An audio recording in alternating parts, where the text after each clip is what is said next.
All right, financial foundations. We are going to take a look at Module 5.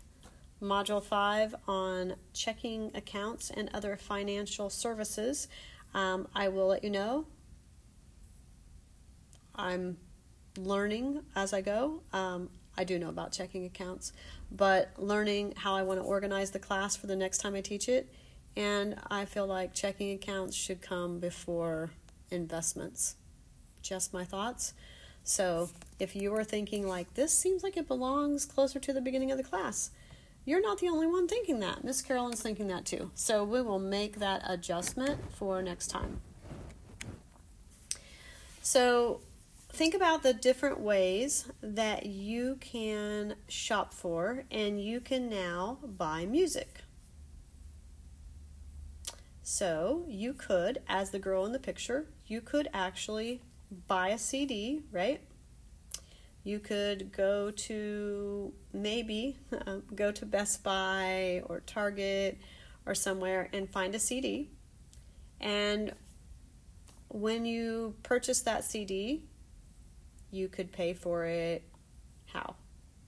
You could pay for it with cash. You could pay for it with a credit card, with a debit card, with a gift card, with a check even, all right? How else could you purchase music? Well, you could also purchase music, for instance, on iTunes or some other streaming service, right? And again, you probably wouldn't be writing a check then, but you could pay with your debit card or your credit card. Probably not so much of paying for it in cash. You might be able to, if you wanted to buy a CD and it wasn't a newer thing, you might be able to go to the pawn shop and buy it. Or a rummage sale. So lots of different ways that we could shop for and buy music. So we're going to answer some questions about why would you ever want to pay with a check? How do I use a checking account? How do I keep track of how much money I have in my checking account? Keep in mind these materials were created, as it says at the bottom, in 2014. And so since then, there has been much more emphasis on electronic banking. And so some of you, while you might have a checking account, may not be accustomed to actually keeping a check register, so you might still learn a little something. So these are just a couple of our people again mentioned in our book, so we'll talk about them later if we need to. But these are what are called demand deposits. So remember that the money market deposit account, right? And so these are things like you can ask. You don't have to tell your bank like, hey, I'm coming tomorrow at 3:15 and I want some money on my checking account. Nope. You can just walk up to the teller and say, I need some of the money. I need my money out, right? Just by your request, on demand. It has to be available for you to get it out. So certain kinds of deposits are that way, like a checking account. So also from the ATM, while there may be daily limits, right? Online, by phone, by check, using your debit card. So those are all ways that you could get funds withdrawn. So thinking about the things that are on a check, and you see that there, that example to XYZ Retail. And if you look, this is in your book on page 8. So all the number things, all these things are on page 8. So hopefully at this point everybody has a booklet. And so you know what all these things are. You can tell me which one of those is the routing number, which is number 7, and the account number, and then the check number. So kind of think of that as being the most general to the most specific. So the routing number tells them which bank, the account number, which is what's down here at the bottom in this area,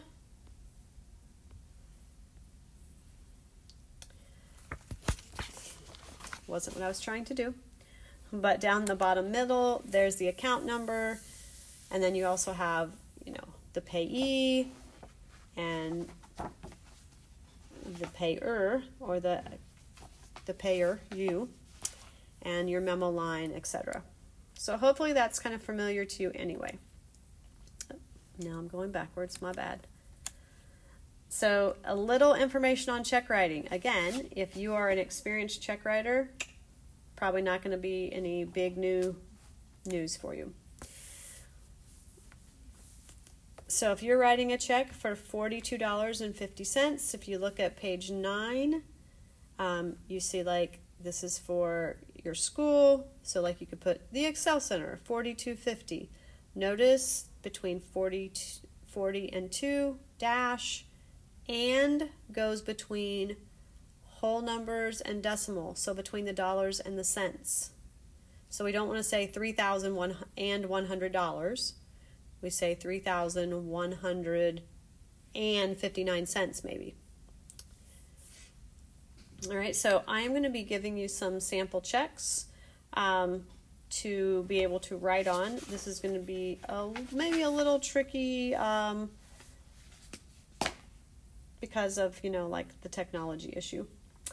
So another thing for me to keep in mind is to make some copies of sample checks and be able to send them when I send your books. And then you could just take pictures of them. There is one on page 10 that you could practice, but it's only one. So then there's the one for Mayfair Apartments, $750 and no cents. So look how the no over 100, or just writing out and no cents. Those squiggly lines helps keep them from changing things. So if it doesn't take up all the space, kind of doing that so that it doesn't get changed easily. And then the last one they gave an example for was for the American Red Cross for $5 and no cents. And of course you would put things like October 15th, October 20th, not today's date, and 2020. So then we also have a deposit slip. So a sample here of a deposit slip. And how that could be filled out. And I was trying to see, yes, in your book, that's not until page 17. So as usual, they're not going in quite the order. So the date, and of course now that's actually 2020. So your name, you would put your address. Usually with your checks, you will have some customized deposit slips that actually already have your name and a lot of the information filled in. You only need your signature on a deposit slip when you are getting cash back. So for instance, you're depositing your paycheck, but you want some of it back in cash, then they want your signature on this paper. So the account number is down here at the bottom. I think that just didn't, it should each be in each one of those little boxes. So didn't quite fit there. They apparently had some of their spacing off.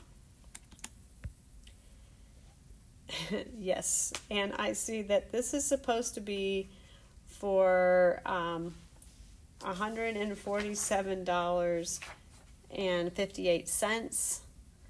So this should look way more like this. Like 147, and then the decimal is here, and then the 58 is after the slightly bigger gray space. And then that would also be the subtotal if you were just entering 1.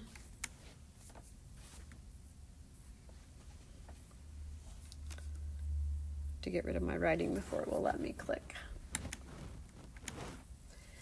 Then if you're taking out $25, so you have to have a signature because you're getting cash back, and then $122.58 is what would be left. I fear that when I try to make things for you to fill in little tiny boxes, that's about what things are going to look like. I hope not.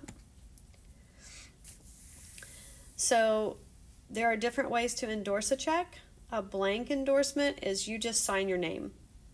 And if you just sign your name, then anybody could cash that. All right. So now sometimes people are going to ask, perhaps, but if it could be deposited, it could be cashed with no restrictions then. Okay. So if you're going to do that, you want to be sure that like you are ready to deposit this. Now, if you write on the back like for deposit only, then it has to be deposited into the bank account, and typically that would oftentimes you also include your account number, and that way if like you lost it, someone else finds it, they can't just go cash it. The only thing they could destroy it, but they can't go cash it unless they're just going to go deposit it in your account for you. All right. And there's information about both those blank endorsements and restrictive endorsements on page 17 and 18. So these are some transactions of Jason's. And so like this is in the midst of his, and so if you look on page 20, let's see if this is the one here, $200. Record the following, is your final answer. Don't think these are actually the same ones. Aha. So here is the Jason. So the part that they want us to start with keeping track. So this is the activity on page 20. And so you do have a little tiny space there that you could practice. So notice there's a special column for deposit. Depending on how you keep your check register, you might also have a line where you subtract. I'll show you an example of that later, or we may have one, or you may just put the deposit. But for instance, you might, in the book, you'll see a gray and a white. So that you can do the subtraction easier, you may like to have a line where you're using one line to put the actual transaction over here. And then here where I'm doing this, so I not only have it over here in the payment column, but I actually write it under the balance so that I can do the subtraction easily, without, even if I didn't have a calculator handy. So for instance, at the bottom there, when it is then says a deposit of $113.76, so could write that $113.76 under the $87.89 and then add that together. So this would be like 113.76 and then add that together. So typically then that would be white line, like in the book you would see like one of those lines be the actual transaction. The next line would be, the only thing on that line would be the new balance. Doesn't really show that in this particular example. And so this is from Zoe, and so this is something I will give you in an assignment for you to figure out what's going on with Zoe. Things haven't been going so well. She got an insufficient funds fee, so that's not good. But what we're going to look at after we have done some of that is looking at a bank statement and trying to reconcile if the bank statement matches what your checking account has, what your checkbook, your check register says. So to do that, you're going to take that bank statement balance, add any outstanding deposits that for whatever reason weren't listed yet, and subtract any outstanding payments or checks. Withdrawals would be checks still, that would include checks, and make sure that it equals what is in your check register. So when you're trying to find those kinds of mistakes, if you subtract like how much the bank thinks you have and how much you have, if you find that difference, then look for something that like, oh, maybe I'm missing something that's that amount. Or maybe I put that amount in twice. All right.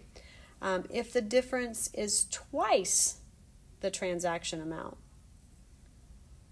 then it could be that like the difference is like $400 and you're like, I don't have anything that's $400, but you had a deposit that was $200.